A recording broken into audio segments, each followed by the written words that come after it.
Hi, ഇന്ന് നമ്മൾ ഉണ്ടാക്കുന്നത് കൊത്തു പൊറോട്ടയാണ്. അതിനൊരു പാത്രം വെച്ചിട്ട് അതിനകത്ത് കുറച്ച് വെളിച്ചെണ്ണ ഒഴിച്ച് കടുകിട്ട് പെരുംജീരകം, അതായത് വലിയ ജീരകം, ഇഞ്ചി, വെളുത്തുള്ളി ഇതെല്ലാം ഇട്ടിട്ട് ഒന്ന് ഇളക്കുക.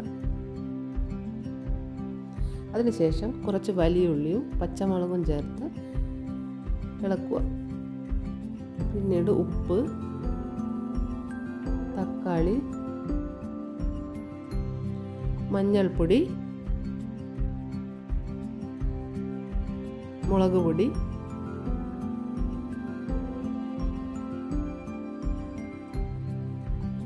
മല്ലിപ്പൊടി ഇവ ചേർത്ത് വീണ്ടും നമ്മൾ ഇളക്കുകയാണ്. കുറച്ച് ഗരം മസാലയും, എന്നിട്ട് നമ്മൾ പാത്രം അടച്ചു വയ്ക്കുകയാണ്. കുറച്ച് സമയം വേവിക്കുക.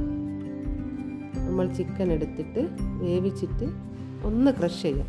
എല്ലില്ലാത്ത പീസ് എടുക്കണേ.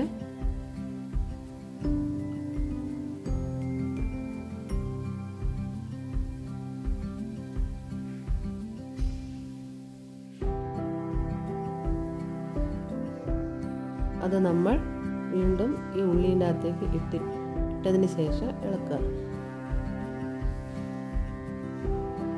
പിന്നീട് നമ്മൾ പൊറോട്ട എടുത്ത് അത് പീസാക്കിയതിന് ശേഷം വീണ്ടും ആ മിക്സിയിൽ ഇടുക. ഉള്ളിയുടെ മിക്സിലാണ്.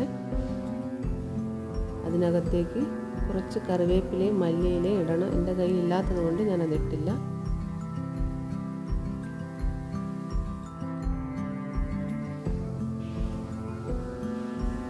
പൊറോട്ട റെഡി.